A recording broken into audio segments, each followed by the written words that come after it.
अमितेश, आपने कल जो लेडी डॉक्टर है उसके परिवार से भी बातचीत करने की कोशिश की थी। सबने अपने आप को कमरे में बंद कर लिया या घर के अंदर उन्होंने बंद कर लिया है, कैद कर लिया है, लेकिन बहुत सारे बाहर के लोगों की जो बातें थी उन लोगों को भी शायद इसकी भनक नहीं थी कि एक ऐसी डॉक्टर भी हमारे बीच में है या उनका परिवार भी है जो कि अचानक से ऐसे मामले में सुर्खियों में आएगी। उत्तर प्रदेश के कुछ जगह, वो चाहे राजधानी की बात कर लें या फिर पश्चिम उत्तर प्रदेश का कोई हिस्सा, सहारनपुर खासतौर से, ये ज्यादा चर्चा में है क्योंकि यहां से कनेक्शन जुड़ रहा है। वो शादी में जाने से लेकर उसके बाद नेटवर्क डॉक्टरों का तैयार होने से लेकर।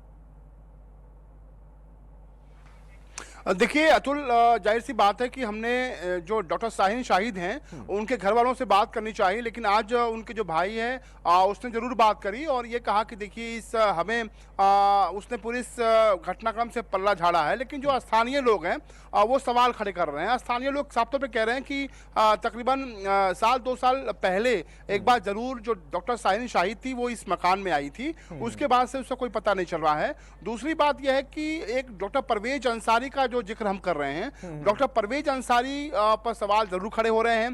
डॉक्टर परवेज अंसारी के घर पर जो सुरक्षा एजेंसियां हैं उसने छापेमारी की कार्रवाई की, जिसमें यूपी एटीएस की टीम, एनआईए की टीम, जम्मू कश्मीर पुलिस शामिल थी और जो कुछ भी वहां से बरामदगी हुई है उसने एक दो नहीं बल्कि कई सवाल खड़े किए हैं। जो सूत्र हमें बता रहे हैं कि तमाम फोन्स बरामद हुए हैं, हार्ड डिस्क बरामद हुए हैं, उसके अलावा तमाम जो दस्तावेज हैं वो बहुत कुछ बयां कर रहे हैं। अपने कैमरा पर्सन से हम कहेंगे तस्वीरें दिखाएं। दरअसल इस वक्त हम मौजूद हैं डॉक्टर परवेज अंसारी का। अतुल, ये वो जो घर देख रहे हैं तस्वीरों में, ये डॉक्टर परवेज अंसारी यहीं पे रहता था, लेकिन जो स्थानीय लोग हैं, जो पड़ोसियों से मेरी बात हुई, उनका कहना था कि सिर्फ वो रमजान के महीने में जो डॉक्टर परवेज अंसारी था वो और उसके पिता इस घर में रहे हैं, वरना कभी भी इस घर में कोई हलचल नहीं दिखी गई थी। हाँ, ये गाड़ी जरूर खड़ी हुई थी यहाँ पर जिसमें इंटीग्रल यूनिवर्सिटी का लोगो लगा हुआ था, वो अब गाड़ी नदारत है, वो पुलिस ले गई है। एक बाइक आप जरूर यहाँ पे देख सकते हैं, यूपी 32 CA 8537 नंबर है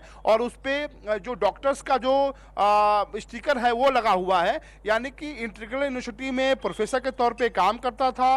गाड़ी पर भी पास लगा हुआ था। जो स्थानीय लोग हैं वो कह रहे हैं कि दरअसल कभी किसी से भी उसने कोई मतलब नहीं रखा, लोगों से बातचीत कम करता था और लोगों को तमाम लोग ऐसे भी मिले जो कह रहे हैं कि इतने सालों से ये रहता था लेकिन कभी भी इसके नाम तक का उनको नहीं मालूम है, यानी कि गतिविधियां जो हैं संदिग्ध हैं। फिलहाल जो कुछ भी यहाँ पे सुरक्षा एजेंसियों ने जो जांच पड़ताल में जो सामग्री यहाँ से बरामद की है उससे कई तरह की जो तारें हैं जुड़ रही हैं। सहारनपुर से सीधा तार जुड़ रहा है, क्योंकि सहारनपुर में रहता था, तो जाहिर सी बात है कि इंटीग्रल यूनिवर्सिटी में असिस्टेंट प्रोफेसर के पद पे भले काम करता हो। स्थानीय जो लोग हैं वो भी कह रहे हैं कि कभी मतलब नहीं रखता था। आप बताइए कि कभी आपसे बातचीत हुई, कभी देखा था आपने? जी नहीं, कभी नहीं। दिखते थे कभी कभी, लेकिन बात कभी किसी से नहीं हुई। अच्छा, दिखने में क्या कुछ एक्टिविटी कभी आपको लगी कि संदिग्ध हैं और इतने बड़े उसमें रैकेट में शामिल हैं? नहीं, ऐसा कुछ नहीं दिखा, हम लोगों को ऐसा कुछ नहीं मालूम हुआ। हाँ। कौन कौन रहता, घर में कौन कौन रहता था? यहाँ पे ये अकेले रहते थे। हाँ। इनके फादर कभी कभी आते थे। अतुल, जो स्थानीय लोग हैं कह रहे हैं कि एक बार किसी ने पूछा था पत्नी के बारे में, तो इसने कहा था कि पत्नी से उसका संबंध ठीक नहीं है, पत्नी को तलाक दे चुका है। ऐसी जानकारी भी आपके पास है? नहीं, ऐसी कोई जानकारी नहीं हम लोगों को। बहरहाल कह सकते हैं अमितेश के आसपास के जो लोग हैं उनको शायद ना तो उनका ऐसा कोई वास्ता होगा और ना ही गतिविधियों पर इतनी उन्होंने कभी निगाह रखी भी होगी, क्योंकि कम आना जाना, लेकिन बहुत सारी चीजें हैं जो कि अभी इस वक्त चर्चा में है। बहुत शुक्रिया अमितेश हमारे साथ जुड़ने के लिए, बहुत शुक्रिया कनिका आपका भी हमारे साथ जुड़ने के लिए। तो मेरे दोनों सहयोगी ग्राउंड जीरो से आपको जानकारी दे रहे थे